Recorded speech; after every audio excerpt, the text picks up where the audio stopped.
Concept: Technology Adoption Lifecycle. Technology Adoption Lifecycle is the 5 stages that new technology will inevitably face when it enters the market, and each stage faces completely different consumers. In the first stage, it faces innovators. Innovators are naturally curious about new technology. They are always searching. So, it's not that you find them, but they find you. They are even willing to participate in creation. This group of people probably accounts for 2.5% of all users.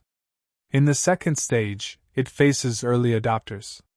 There are always 1 or 2 people around you who are particularly knowledgeable about electronic products, cars, and can distinguish the pros and cons of each air purifier. They are opinion leaders. When they enjoy the benefits of new technology, they also tolerate its flaws. This group of people accounts for 13.5% of the entire market.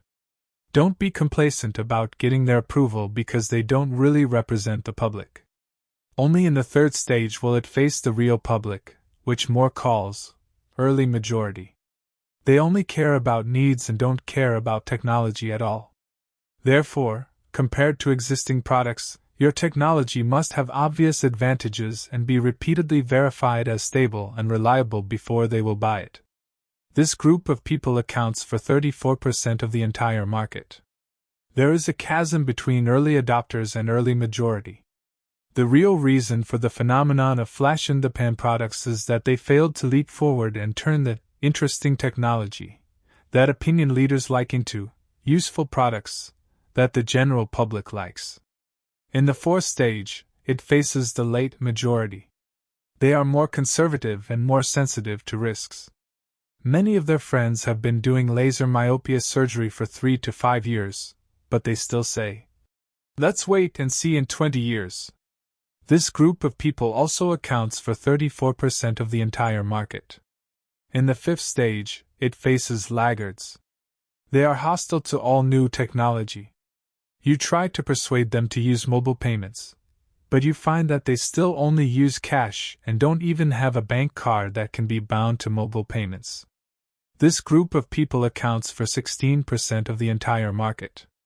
Geoffrey Moore's Technology Adoption Lifecycle theory proposed in 1991 still perfectly explains the situation when various new technologies entered the market today.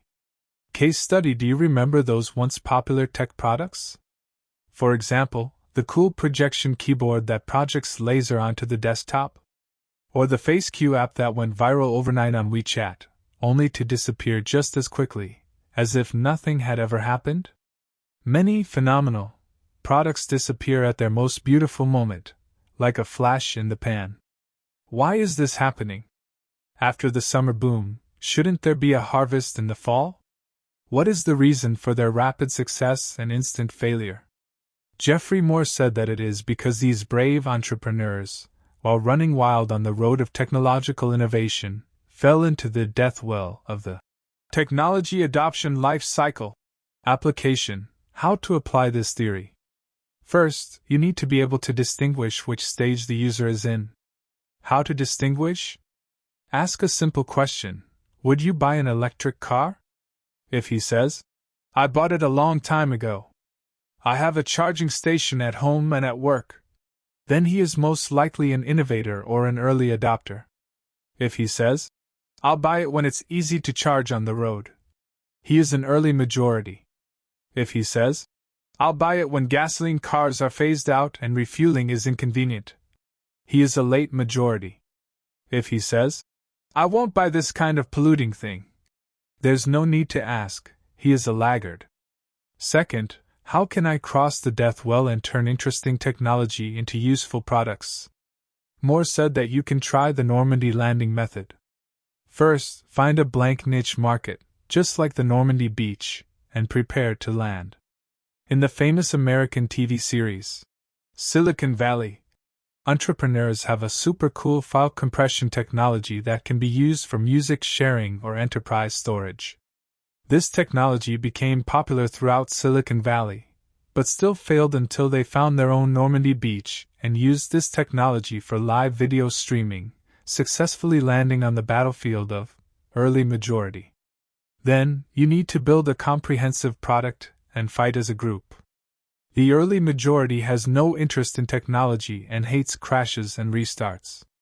So, in addition to providing core problem-solving functions, you need to provide a comprehensive product experience, excellent after-sales service, ample accessories, meticulous training, and a perfect user community, etc. Tank soldiers, infantry, medical soldiers, and logistics need to be fully prepared, not just guerrilla warfare. Then, find your precise strike tactics. Who are the competitors you want to replace in the mainstream market? Does your product position directly hit the pain points that they have not satisfied? Choose your own main weapon and attack strategy. Finally, after landing on Normandy, carefully lay out marketing and channels, and be prepared for a series of tough street battles. Summary: what is the death will? When a new technology enters the market, it will face innovators, early adopters, early majority, late majority, and laggards in order. Between the inclusive early adopters and the picky early majority, there is a death well. If you can't cross it, the new technology will be a flash in the pan. To cross it, you can learn the Normandy landing method. First, find a deserted beach. Second, build a comprehensive team. Third, use deadly weapons. Fourth, fight tough street battles.